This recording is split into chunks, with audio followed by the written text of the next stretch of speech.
الحمدللہ والصلاة والسلام علی رسول اللہ۔ جنسی طور پر عاجز شخص سے شادی کرنے کا حکم۔ سوال کیا گیا ہے، کیا میں جنسی طور پر عاجز شخص سے شادی کر سکتی ہوں؟ کیا شرعاً ایسا کرنا جائز ہے یا نہیں؟ کیونکہ میں اس سے محبت کرتی ہوں اور اسے اپنا شریک حیات بنانا چاہتی ہوں۔ الجواب بعون اللہ سبحانہ وتعالی۔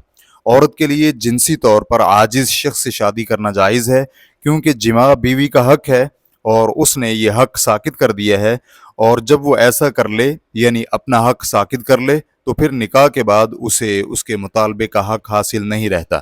ابن قدامہ رحمہ اللہ بیوی کے لیے فسخ نکاح کا حق ثابت ہونے والے عیوب بیان کرنے کے بعد کہتے ہیں، اور ان عیوب میں یہ بھی شامل ہے کہ اگر خامد جماع کرنے سے عاجز ہو، ان کا کہنا ہے کہ ان عیوب سے اختیار ثابت ہونے کے لیے شرط یہ ہے کہ عقد نکاح کے وقت اس عیب کا علم نہ ہو، اور نہ ہی عقد نکاح کے بعد اس عیب پر راضی ہو، اور اگر عقد نکاح میں یا بعد میں اسے اس عیب کا علم ہو جائے اور وہ اس پر راضی ہو جائے تو اسے کوئی اختیار نہیں۔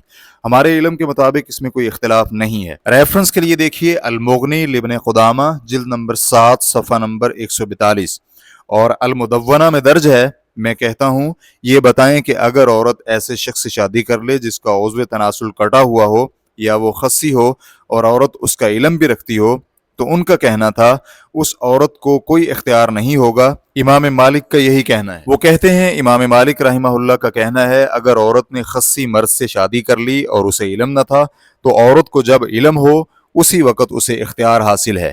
ریفرنس کے لیے دیکھیے المدونہ جلد نمبر 2 صفحہ نمبر 144۔ مزید تفصیلات کے لیے آپ الموسوعۃ الفقہیہ جلد نمبر 29 صفحہ نمبر 69 کا مطالعہ بھی کر سکتے ہیں۔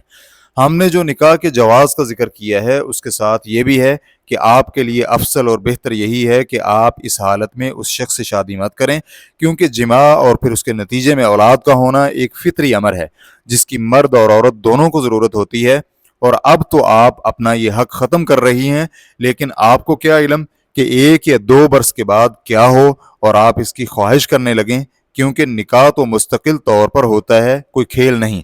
اس لیے امام احمد رحمہ اللہ عورت کے ولی کے بارے میں کہا کرتے تھے، مجھے یہ پسند نہیں کہ عورت کا ولی اس کی شادی کسی ایسے شخص سے کر دے جو جماع کرنے سے عاجز ہو، اور اگر وہ عورت اس وقت راضی بھی ہو گئی تو رخصتی اور دخول کے وقت اسے ناپسند کرے گی، کیونکہ عورتوں کی فطرت میں بھی جماع شامل ہے اور انہیں بھی وہی کچھ اچھا لگتا ہے جو ہم مردوں کو اچھا لگتا اور پسند ہے۔ ابن قدامہ رحمہ اللہ اس پر تعلیق لگاتے ہوئے کہتے ہیں، یہ اس لیے کہ اس میں ہمیشہ کا نقصان ہے اور اس کی ہمیشگی پر رضامندی موثوق نہیں، اور ہو سکتا ہے یہ عداوت اور اختلاف کا سبب بن جائے۔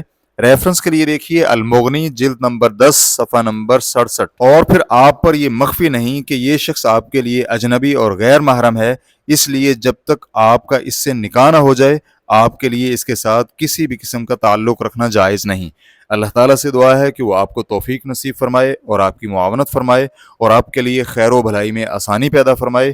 واللہ تعالی اعلم۔ اسلام کیو اے ریکارڈنگز، مؤسسۃ الشیخ محمد صالح المنجد، المملکۃ العربیۃ السعودیہ، فتویٰ نمبر 102553۔ والسلام علیکم ورحمۃ اللہ وبرکاتہ۔